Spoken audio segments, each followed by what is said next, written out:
Good morning, students.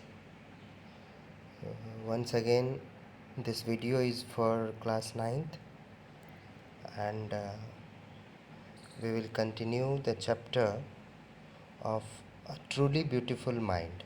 It is about a scientist. It is actually a biography.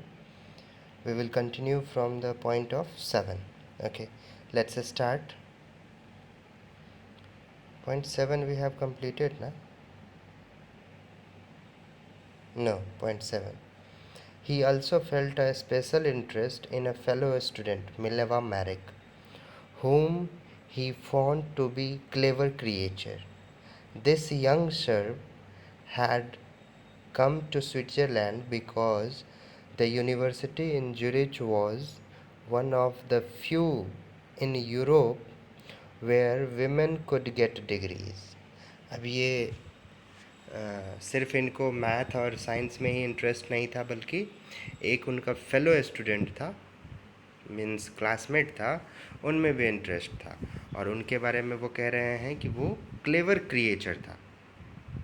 और she was a girl named Mileva Maric, and when he came to Switzerland in the University of Zurich, that is because she could get degrees from there, and that university was one of them which provide degrees for women. Einstein saw in her an ally against the Philistines. अब देखिए, Eli मतलब होता है friendship वाला जो behaviour होता है, वो देखा था आइंस्टीन ने. और फिलिस्टीनीज का मीनिंग है a word used disapprovingly to talk about people who do not like art, literature, or music. Okay, those people in his family and at the university with whom he was constantly at odds. The couple fell in love, later survive, in which they put their affection into words. अब दोनों को एक दूसरे से प्यार हो गया और लेटर का एक्सचेंज होने लगा. अपने वर्ड्स जो हैं, अफेक्शन वाले वर्ड्स, वो लेटर के माध्यम से एक दूसरे को एक्सचेंज करने लगे. Mixing science with tenderness. अपने लेटर में भी वो साइंस को मिक्स किया करते थे. Road Einstein. अब आइंस्टीन ने एक बार लिखा था, how happy and proud I shall be. How happy and proud I shall be when we both have brought our work on relativity to a victorious conclusion. अब वो एक बार लिख रहे हैं कि हम लोग कितने हैप्पी और प्राउड होंगे जब हम लोग एक ही काम में विक्ट्री पाएंगे. एक ही काम में मतलब दोनों एक साथ. रिलेटिविटी एक साइंस का टॉपिक होता है, तो रिलेटिविटी को एक विक्टोरियस कंक्लूजन तक पहुंचाएंगे. अब देखिए, नेक्स्ट पॉइंट है, in 1900 at the age of 21 Albert Einstein was a university graduate and unemployed. देखिए, 1900 में वो अपना ग्रेजुएशन कंप्लीट कर लिया था at the age of 21, and he was also unemployed. He worked as a teaching assistant. एक teacher का काम करते थे वो. गिव प्राइवेट लेसन्स, मतलब होम ट्यूशन वगैरह पढ़ाते थे. And finally secured a job in 1902 as a technical expert in patent office in Bern. Patent office होता है जो इन्वेंटर लोग कोई इन्वेंशन करते हैं तो उनको, देखिए यहाँ पे, a document which gives the rights of an invention to an inventor. Invention जो करता है तो उसको राइट जो दिया जाता है इन्वेंशन करने के लिए, वो ऑफिस था वो. तो वहाँ पे वो टेक्निकल एक्सपर्ट के रूप में काम कर रहे थे. Einstein was actually developing his own ideas in secret. काम तो कर रहे थे वहाँ, लेकिन वो छुपा के नहीं कहेंगे, चुपचाप अपने आइडियाज़ को वो डेवलप कर रहे थे।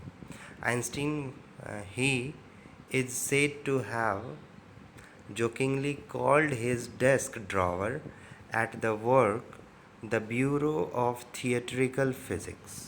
अब देखिए, जहाँ पे वो बैठा करते थे, जिस टेबल के पास या जिस डेस्क के पास, उस जगह को वो कभी कभी जोकिंगली कहते थे bureau of theatrical physics. Bureau मतलब ऑफिस होता है, थिएट्रिकल फिज़िक्स का वो ऑफिस है, ऐसा उन्होंने कहा था। One of the famous papers of 1905 was Einstein's Special Theory of Relativity। अब देखिए, 1905 में उन्होंने एक पेपर निकाला जिसमें उन्होंने डिस्कस किया था स्पेशल थ्योरी ऑफ रिलेटिविटी को, according to which time and distance are not absolute. मतलब उस थ्योरी के अकॉर्डिंग टाइम और डिस्टेंस जो है एब्सोल्यूट नहीं है। एब्सोल्यूट मतलब measured in itself, not in relating to anything else. मतलब एक को दूसरे से कंपेयर करना।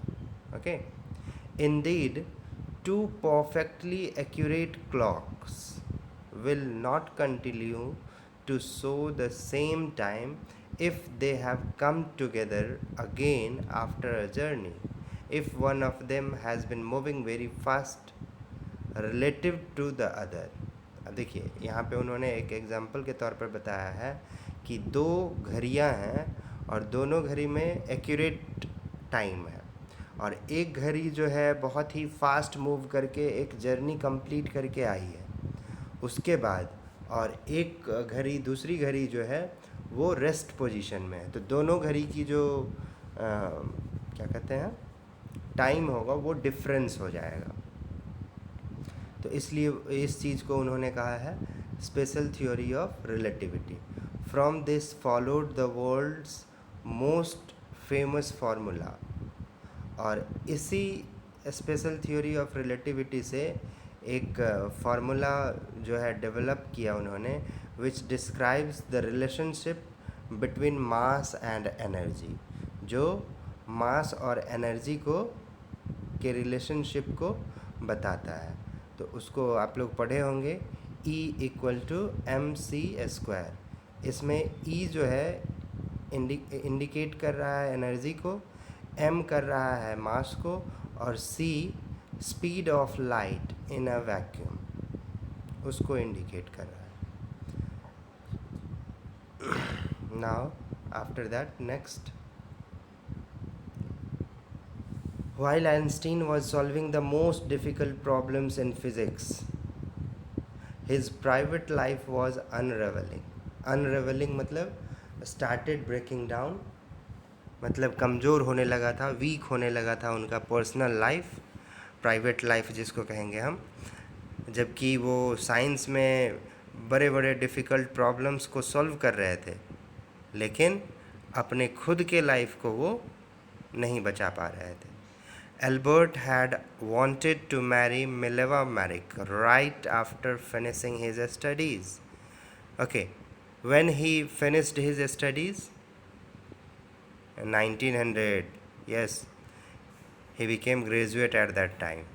So at that time he wanted to marry Mileva Merrick, okay, but his mother was against it। लेकिन इसकी मदर जो है वो इस शादी के अगेंस्ट में थी।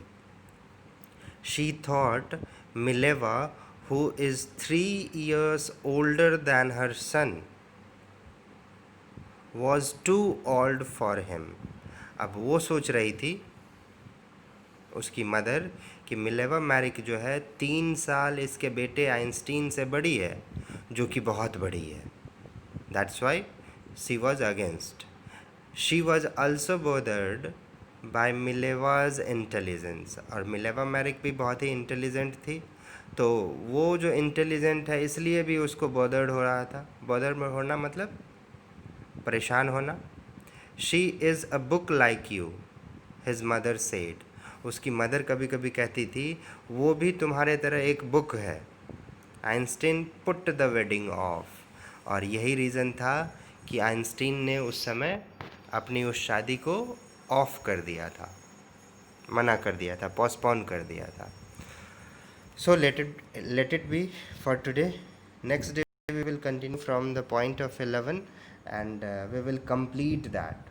Okay, complete this chapter in our next video. Thank you. Have a nice day.